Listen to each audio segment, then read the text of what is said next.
Welcome to EduCodes. I am Rana Osordania. I am Agnes Ardisana. And I am Gia Osorio. And for today's video, we have a very special guest. Please allow him to introduce himself. Good afternoon. I am Nilbert L. Magno, and I am a secondary public school teacher too, here at Dr. Vicente F. Guzman Memorial National High School Senior High School Department. Thank you so much, sir. Thank you so much, sir. First and foremost, we would also like to express our gratitude for giving us the time to talk to you, and it's such an honor. Thank you So, how are you today, sir? I am very good. I'm fine. I'm doing great. Terrific. We're so very glad that you're doing okay. So the question is, I know that you have very effective teachers, and also you have inspired a lot of students, and also I'm one of them. And okay, so how are you? How many years are you in the service? Actually, I am on my 7th year in the service. Wow, 7 years. It's been a long run. Okay, so being a teacher in your journey, sir, what is the most significant part for you? I guess being a teacher, one of the most significant part of being a teacher is to touch the lives of my students. Ay, wala ka tagana. Yes. Okay, thank you so much for... And also, syempre, sa tanan nga gakalatabo sa aton, may alam maging sa mga positive side maybe in our personal life and also in a career. But the question is, of course, there are many problems, circumstances that we have faced along our ways. What are the challenges and problems you have encountered all throughout in terms of curriculum implementations, evaluations, change, or innovations during the pre-pandemic and post-pandemic period? Okay. So before the pandemic, as to the implementation of the curriculum, I strongly believe that the implementation of the curriculum is correctly administered. I mean, it is actually given to students correctly, and appropriately, because we only follow what is being expected from us. However, on the positive side, this curriculum implementation contains a very good objectives, but as to its implementation, I guess there are a lot of things to consider, like a teacher before this curriculum instruction is being implemented. This implementation should be coupled with enough learning materials. Yes. And I really believe that with the aid of the learning materials, it can actually capture the essence of learning. And I guess that the challenge or the challenges, in implementation of the curriculum is that there are actually specific competencies which are not possible to be achieved by the learners, because learners are very different from each other. Okay, and as to the evaluation, let's say before the pandemic, we can actually assess, we can evaluate learners authentically. I mean, with authentic information with them, because we can observe them physically and how they behave, how they perform inside the class. And also their performance. And their performance, yes, that really matters. Now, before the pandemic, I mean, sometimes we consider how the student performs inside the classroom, regardless of the scores that they are actually earning. Like during the test, during the exam, we do not actually consider that one. But instead, since we can actually observe them physically, therefore we can consider their potentiality, that this student has really the potential to excel someday or soon. Okay. So mabalaan mo gid yes sir na dako ang changes. Yes. No, kay During the pre-pandemic. kumbaga bala may ara gid kami close gid nga observation with them, Na-witness niyo. maka-witness gid kami. No, that's why in the pre-pandemic, we can really say nga we can assess the students according to their performance. Yes. Na mo nang makita sa implementation. But as to the implementation of the curriculum, I guess the curriculum itself is very beautiful. I mean, it contains a very good idea coming from the implementers, no? Like from the regional office, ang nag-ubra sa curriculum, they are very brilliant. Brilliant kinaya ang sasulod sang curriculum. Only then the concern is that this curriculum Yung mga lapses. should be coupled with the learning materials appropriate to the students.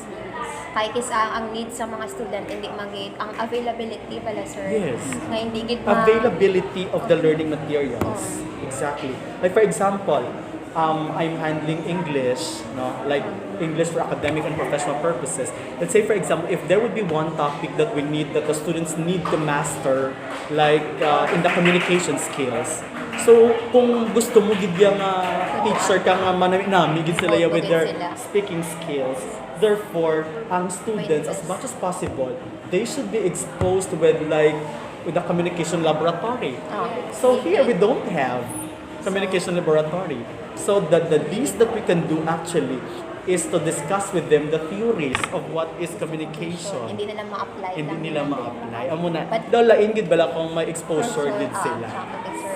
Di lang for me nga mahatag lang nila or ma-develop lang sila nga knowledge, but it also nga mas helpful pagit nga ma-practice Ma-practice. nila and There ma-develop. should be exposure, I mean, no, Yes. ma-exposure gid nga dapat there should be authenticity, no, authenticity of the let's say the activity or the competencies that they need to master.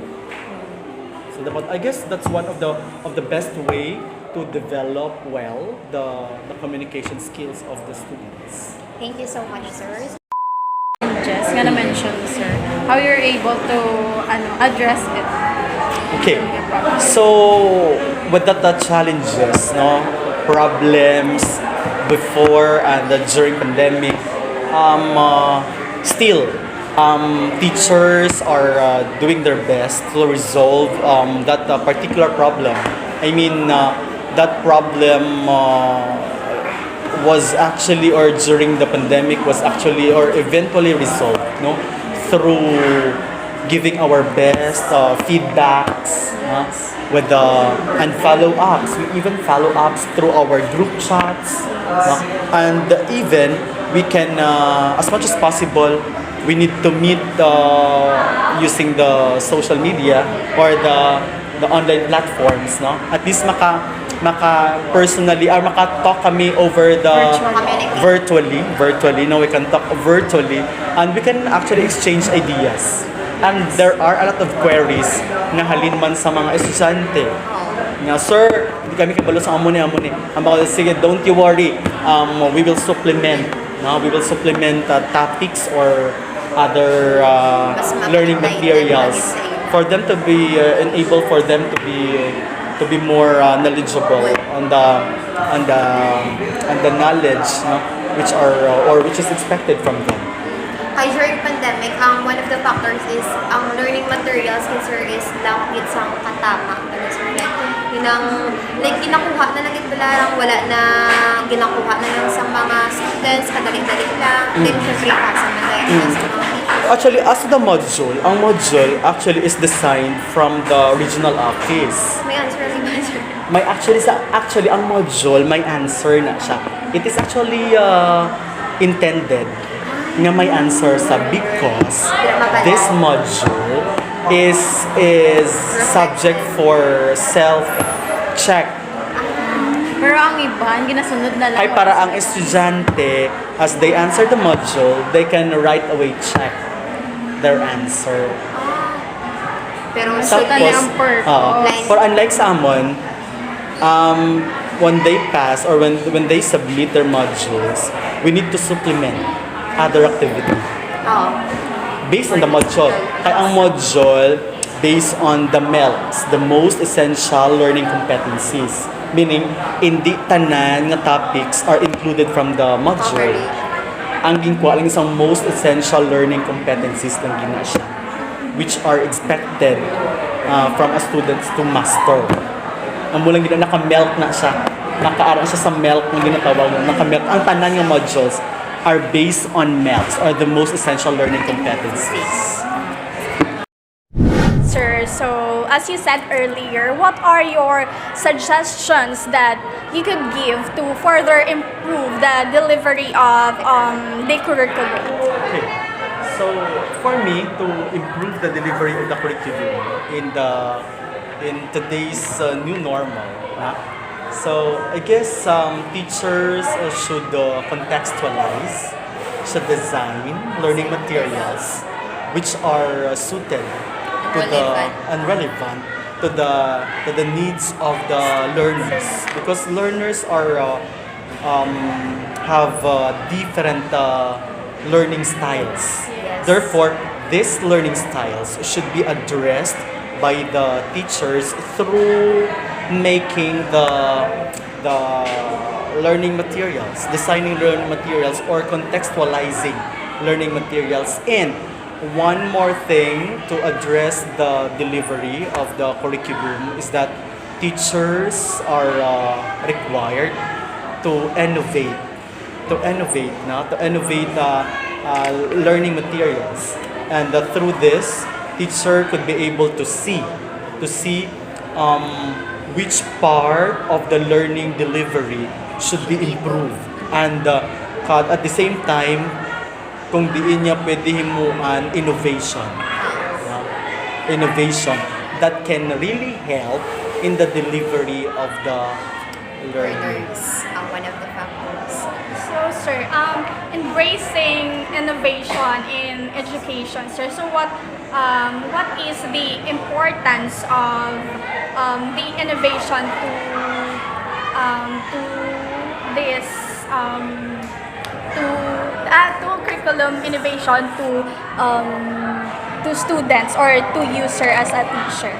Okay, so this innovation, since innovation is actually institutionalized already by the Department of Education, therefore teachers are actually required to do their innovation or to submit their innovation, because we have this annual celebration of Innovation Showdown.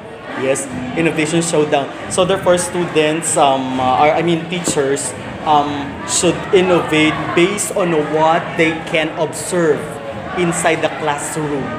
That's actually the basic purpose of the innovation, wherein teachers should implement innovation, originally craft innovation, because this can help in the delivery or to address some of the problems that the teacher are actually facing in the delivery of learning. That's actually the basic purpose of innovation. Sir, I think that's all. That's all, sir. Thank you so much. Thank you so much for Welcome. thank you so much. For the wonderful answers. Sir, madam, magiging salamat. Namugin kami may natutunan halin simon. I hope I impart important knowledge so that you're... We hope that in the near future we can able also to apply and also develop to our future students, sir. Thank you so much, sir. Welcome so much. And that concludes our podcast for today. I hope that everyone Have learned. Various lessons in today's video. Thank you so much and God bless us. God bless us all. Thank you. thank you. Thank you everyone.